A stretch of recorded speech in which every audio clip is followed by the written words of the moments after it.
다음 내용으로 넘어갈 거니까 교과서 57페이지 펴놓으시면 됩니다. 칠판이 이렇게 높았다고. 이게 고정값이에요.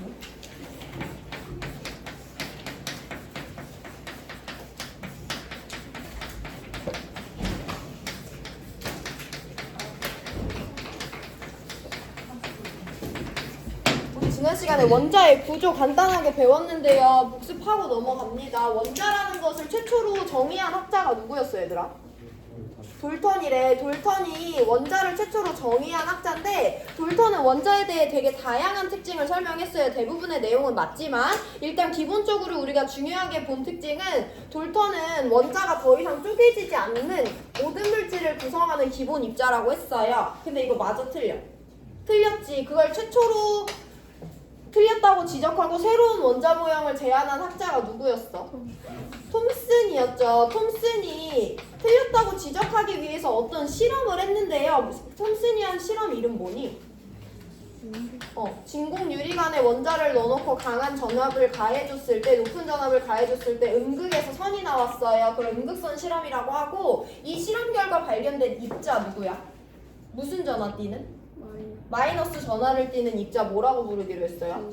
전자라고 부른다고 했죠. 이 실험을 통해서 전자라는 입자가 발견이 됐습니다. 자, 그러면 톰슨이 알고 있기로는, 대부분의 학자가 알고 있기로는 원자는 전기적으로 중성이야. 얘를 전체적으로 봤을 때 걔의 전하는 제로여야 되는데, 원자 안에 음의 전하를 띠는 전자가 있다는 건 무슨 전하를 띠는 부분도 있다? 양의 전하를 띠는 부분도 있다는 거기 때문에 톰슨은 원자는 더 이상 쪼개지지 않는 것이 아니라 원자 안에는 음의 전하를 띠는 전자가 있어요. 이 전자가 양의 전하를 띠는 푸딩에 콕콕콕 박혀있는 상태입니다 라고 새로운 원자 모형을 제안했대. 근데 이거 마저 틀렸지. 누가? 러더퍼드라는 학자가 한 실험 뭐예요, 이름? 길죠? 알파 입자를 금박에 썼는데 알파 입자 극소수가 산란된 결과를 받았어요. 알파 입자 산란 실험에 의해서 발견된 입자 누구니? 크기가 작고 플러스 전하를 띠고 밀도가 높은 원자 핵이라는 입자가 발견됐어요. 나중에 양성자랑 헷갈릴 수 있는데 알파 입자 산란 실험에 의해 발견된 입자는 원자 핵입니다. 그래서 러더퍼드가 한 실험 결과에 따르면 원자는 말랑말랑한 푸딩이 아니고요. 원자 가운데 크기가 작고 플러스 전하를 띠고 밀도가 높은 원자 핵이 있고요. 그 주변에 마이너스 전하를 띠는 전자가 자유롭게 운동하며 원자 대부분은 빈 공간이다 라는 새로운 원자 모형을 제안했어요. 러더퍼드가 제안한 원자 모형에 따르면 원자는 원자 핵과 전자 두 개 부분으로 나눠볼 수 있습니다. 근데 이게 마지막이 아니죠. 이게 끝이 아니죠. 원자를 구성하는 입자는 사실 세 종류인데, 그 이후에 볼트슈타인의 양극선 실험이나 체르익과 다양한 학자들에 의해서 원자 핵은 단일 입자가 아니라 얘는 여러 개의 입자가 뭉쳐져 있는 형태고, 그 안에는 양의 전하를 띠는 양성자와 전하를 띠지 않는 중성자 두 종류의 입자가 뭉쳐져 있다라는 것까지 밝혀졌는데, 이게 밝혀지는 과정은 우리가 화원에서 배우지는 않아요. 어쨌든 우리가 오늘 기본으로 세팅되어 있어야 되는 내용은, 원자는 크게 두 개 부분으로 쪼개집니다. 러더퍼드 알파 입자 산란 실험에 의해 발견된 원자 핵과 톰슨의 음극선 실험에 의해 발견된 전자가 있어요. 그리고 원자 핵 안에는요, 양성자와 중성자라는 서로 다른 종류의 입자가 존재합니다. 그래서 우리는 원자를 구성하는 입자는 양성자, 중성자, 전자 이렇게 세 가지가 있다라는 것을 설명할 수 있는 상태로 오늘 수업을 시작해요. 그럼 교과서 57페이지에 이제 우리가 오늘 처음 배울 내용이 나와 있는데, 이 원자를 구성하는 입자들이라고 부르거든요. 이 세 가지의 성질에 대해서 살펴볼 거예요. 원자 구성 입자의 성질. 우리가 얘네들에 대해서 살펴볼 성질은 두 가지인데요. 전하량과 질량, 이 두 가지입니다. 일단 교과서 밑줄 치고 개념 도입할 건데, 2번 원자를 구성하는 입자의 성질입니다. 밑줄 칠게요. 원자를 구성하는 입자는 전자, 양성자, 중성자 세 가지다. 양성자와 중성자는 원자의 중심에 밀집되어 원자 핵을 이루며, 전자는 원자 핵의 주변에 존재한다까지 밑줄.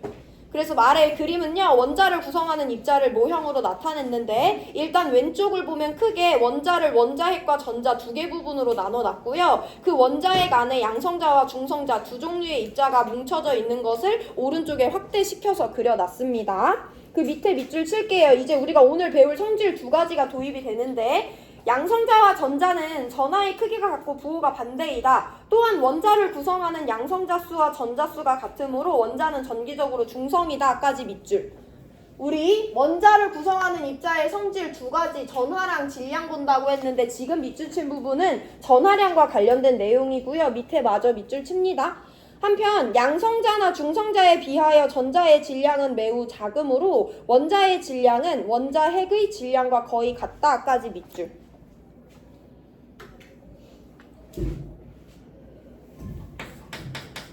그래서 우리 얘네들의 성질 두 가지를 살펴볼 건데 첫 번째 전하량이고요. 두 번째 질량이에요. 이 단위들을 각각 먼저 살펴보면 각각 입자의 질량을 우리가 평소에 사용하는 질량의 단위인 그람으로 한번 살펴볼 거고요. 전하량도 표현하는 단위가 있는데요. 대문자 C, 쿨롱이라고 읽거든요. 쿨롱이라는 단위로 입자의 전하량을 한번 살펴볼 건데 교과서 아래 표를 보면 실제 값이 나와 있어. 걔네들은 다 얘 한 개당 전하량과 질량 값을 나타내 줬는데 일단 같이 볼게요. 양성자는 우리가 알고 있는 정보 하나 있지. 얘 무슨 전하 띄는 애야? 양의 전하 띄는 애죠. 전자는 음의 전하 띄는 애야. 이건 알고 있잖아. 중성자는 전하를 띄지 않아요. 그래서 우리 얘 전하량은 일단 제로라고 씁니다. 근데 얘네들 실제 값이 나와 있는데 양성자는 한 개당 1.602 곱하기 10의 마이너스 19승 쿨롱을 띄고요. 전자는 한 개당 마이너스 1.602 곱하기 10의 마이너스 19승 쿨롱을 띄는 입자예요. 근데 얘 한 개당 이만큼이고 얘 한 개당 이만큼인데 얘네들을 표현하는 것이 굳이 우리가 전하량의 단위인 쿨롱으로 표현하려니까 너무 불편하잖아요. 우리 그럴 땐 보통 이 작은 입자들에 대해서 무슨 값을 썼었어? 상대값을 썼었죠. 해서 우리 전하량도 그냥 상대값이라는 개념, 상대값을 이용해서 표현을 하기로 약속을 했는데요. 그럼 상대값을 따져볼 건데 중성자는 어차피 제로잖아. 얘네들은 부호는 반대지만 개당 전하량의 절대값의 크기가 어때? 똑같아요. 그래서 우리는 얘네들을 이렇게 복잡하게 표현하지 않고 양성자는 한 개당 플러스 1의 전하값이다. 전자는 한 개당 마이너스 1의 전하를 띈다라고 하고요. 이 값은 상대값이기 때문에 단위가 없습니다. 양성자 한 개당 플러스 1의 전하고요. 전자 한 개당 마이너스 1의 전하예요. 중성자는 전하를 띄지 않아요. 자, 여기가 전하량에 대해서 알고 있어야 되는 내용이고 질량 한번 볼게요. 질량도 실제 값이 나와 있는데 얘는 한 개당 질량이 1.673 곱하기 10의 마이너스 24승 g이에요. 그 다음에 중성자도 비슷한데 1.675 곱하기 10의 마이너스 24승 g이에요. 전자는 한 개당 9.109 곱하기 10의 마이너스 28승 g이다 라고 교과서에 나와 있죠. 얘네들도 우리가 평소에 사용하는 g이라는 단위로 나타나져 있어. 근데 표현이 너무 어렵잖아. 해서 얘네들도 마찬가지로 g을 사용하지 않고 한 개당 질량을 상대값으로 따져보기로 했는데 상대값 정하는 과정이 조금 애매합니다. 일단 얘랑 얘는 10의 마이너스 24승, 24승인데 값이 거의 비슷하죠. 소수점 셋째 자리 밑에 값이 0.002씩 다르니까 그냥 얘네들을 상대값을 비슷하기 때문에 얘 개당 1, 얘 개당 1이라고 한번 잡아볼 거야. 얘네들을 1로 잡았을 때 얘는 상대적으로 질량값이 얼마가 나오냐면 1837분의 1이라는 값이 나옵니다.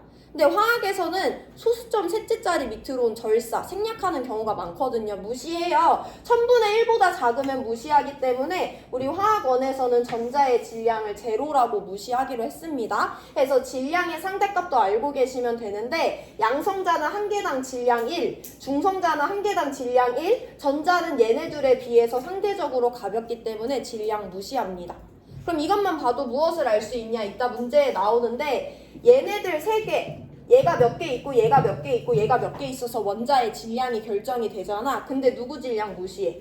전자 질량 무시하니까 어쨌든 양성자와 중성자가 원자 질량의 대부분을 차지하죠. 그래서 원자의 질량은 원자 핵이 대부분 차지한다 라는 설명도 이따가 나올 거예요. 되게 간단한 내용이라서 빠르게 봤는데 우리 원자를 구성하는 입자인 양성자, 중성자, 전자 각각의 한 개당 전하량과 질량의 상대값을 표현하고 설명하실 수 있으면 되고요. 양성자 한 개당 전하 플러스 1, 질량 1, 중성자 한 개당 전하 제로, 질량 1이고요. 전자는 한 개당 전하 마이너스 1, 질량은 제로로 무시합니다. 이거 이따가 어떻게 써먹는지 볼 거고 일단 용어 도입 2가지 하고 개념 하나 배울 건데 58페이지 넘어갑니다. 같이 읽어보고 밑줄 쳐야 되는 부분만 말씀드릴게요. 그냥 읽어요. 원자의 종류는 원자 핵 속의 양성자 수에 따라 달라진다. 따라서 밑줄 양성자 수를 원자 번호로 정하여 사용한다 라고 되어 있어요.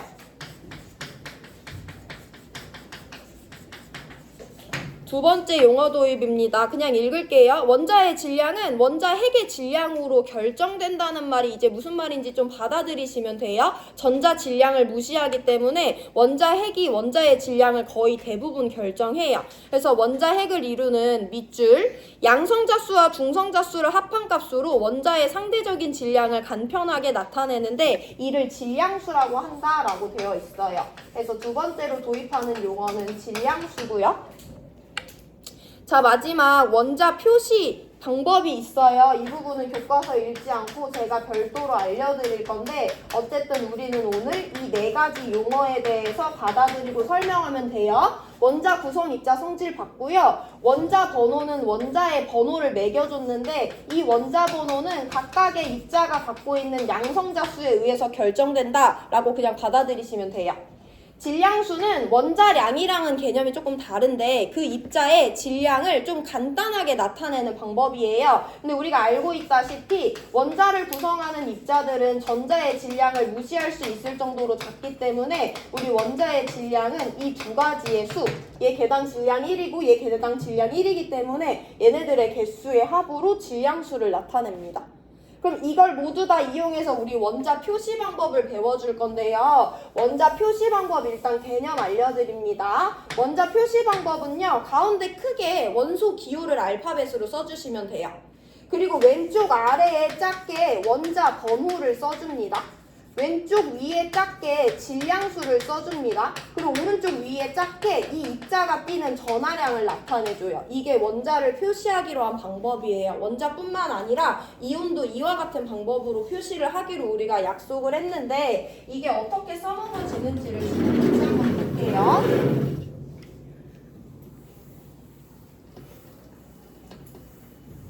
내가 예시를 한번 들어볼 건데 이렇게 표시가 되어 있어.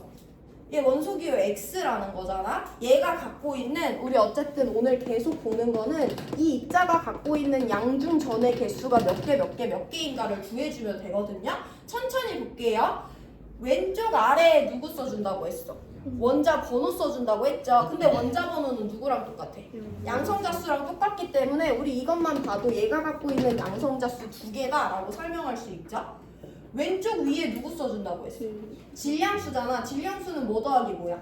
양 더하기 중인데 우리 이미 양이 몇 개라는 거 2개라는 거 알잖아. 그럼 얘가 갖고 있는 중성자 수 몇 개겠어? 1개다 라는 거 구할 수 있죠. 여기까지 기본적으로 바로 볼 수 있고요. 마지막 세 번째 전자인데요. 여기 잘 봐라 얘들아. 내가 오른쪽 위에 누구 써줘야 된다 했어? 전하량을 써줘야 된다고 했잖아. 근데 뭐 붙어있어 안 붙어있어? 안 붙어있어. 그럼 저 말은 이 입자는 전하를 띠지 않는 입자라는 거야. 아무것도 안 써져 있으면. 그럼 전하를 띠지 않는다는 건 전기적으로 중성이라는 건데 어쨌든 얘네들은 중성자는 전하를 띠지 않지만 양의 전하와 음의 전하를 띠는 양성자와 전자가 있을 수 있단 말이야. 그리고 최소한 양성자가 이미 2개 있다는 건 알고 있죠. 여기서 개념 적용 들어갑니다. 양성자는 한 개당 전하가 몇이야? 플러스 1이죠. 그럼 나 양성자 몇 개 있으니까? 2개 있으니까 얘가 지금 플러스 2의 전하를 띠는 거야? 중성자는 전하 띄어 안 띄어? 안 띄잖아. 그럼 내가 갖고 있는 원자 핵에는 얘네들이 들어있는데 원자 핵의 전하가 전체가 플러스 2라는 거죠. 근데 내가 알기로는 이 입자는 전하를 띄는 애야 안 띄는 애야? 안 띄어. 전하 없어요. 제로예요. 전기적으로 중성입니다. 그럼 얘가 전기적으로 중성이라는 걸 설명하려면 원자핵이 플러스 2니까 전자가 몇의 포션을 차지해야 돼? 마이너스 2의 포션을 차지해줘야지 이 입자가 정기적으로 중성이라는 거 설명되죠? 그럼 여기서 개념 하나 쓰는 거지. 전자는 개당 전하가 몇이야? 마이너스 1이잖아. 그럼 전자 몇 개가 있어야지? 2개가 있어야지 전자에 의해서 마이너스 2, 원자에 플러스 2라서 이 입자가 제로라는 걸 설명할 수 있죠. 그래서 원자 표시 방법의 약속만 알고 있으면 얘를 구성하는 양성자, 중성자, 전자가 몇 개인지 알 수 있습니다. 몇 번 연습을 해볼 건데요. 이번에는 이렇게 생긴 입자가 있대요. 얘를 구성하는 양성자와 중성자와 전자의 개수를 한번 살펴볼 건데 얘 원자 번호 11번이래. 그럼 양성자 몇 개야? 11개네. 근데 질량수가 23이래. 그럼 중성자 몇 개라는 거야? 12개여야지 이 둘의 합이 23 설명되죠? 전자 개수 따져줄 건데 이 입자는 전하를 띄는 입자 안 띄는 입자? 안 띄는 입자예요. 그럼 얘는 어쨌든 전체적으로 전하가 제로인 건데 원자 핵에 들어있는 입자를 보면 중성자는 어차피 전하 안 띄죠? 양성자는 한 개당 플러스 1이니까 얘에 의해서 플러스 11의 원자 핵의 전하량을 우리가 알 수 있어요. 그럼 전자가 몇의 포션을 차지해줘야지? 마이너스 11을 차지해줘야지 어쨌든 이 입자 전체가 전기적으로 중성인 걸 설명할 수 있으니까 얘 전자 몇 개다? 11개죠. 전자는 한 개당 마이너스 1의 전하를 띄니까. 자, 마지막 연습하고 문제 잠깐 변형하고 넘어갈 건데 이렇게 생긴 입자가 있대. 얘 다시 한 번 더 양성자 몇 개고 중성자 몇 개고 전자 몇 개인지 따져볼 건데 얘 양성자 몇 개야? 원자 번호 그대로니까 8개예요. 얘 중성자 몇 개니? 10개인 거지. 둘의 합이 18이니까. 그럼 이제 전자 개수만 따져주면 되는데 이 입자는 전하를 띄는 입자 안 띄는 입자? 띄어. 오른쪽 위에 숫자가 써있죠. 얘는 전체적으로 음의 전하를 띄고요. 이가니까 어쨌든 전체 전하의 합은 마이너스 2가 나와야 돼. 근데 얘가 갖고 있는 양성자는 8개니까 얘는 플러스 8의 양의 전하를 띄고요. 중성자 제로기 때문에 원자 핵의 전하량은 플러스 8이에요. 근데 이 입자는 전체적으로 몇의 전하를 떠야 돼? 마이너스 2지. 그럼 전자가 몇의 포션을 차지해야 돼? 마이너스 10을 차지해줘야지 이 입자의 전체 전하가 마이너스 2라는 거 설명이 되는 거죠. 전자는 개당 마이너스 1이니까 얜 전자를 8개가 아니라 몇 개 가진다? 10개 가지는 입자다라고 설명할 수 있으면 우리 오늘 도입한 용어 다 이해하고 계신 겁니다. 양성자, 중성자, 전자 개당 질량과 전하량을 알고 계셔야 되고요. 원자 번호가 양성자 수와 같다는 거 알고 계시면 되고요. 질량수는 양성자와 중성자 수의 합이라는 거, 마지막 원자 표시 방법까지 알고 계시면 되는데, 자 그럼 여기 하나만 바꿔볼 건데 이렇게 생긴 입자가 있대. 얘를 구성하는 양성자, 중성자, 전자 개수 한번 구해보세요. 10초 드립니다. 11, 23, Y 플러스예요.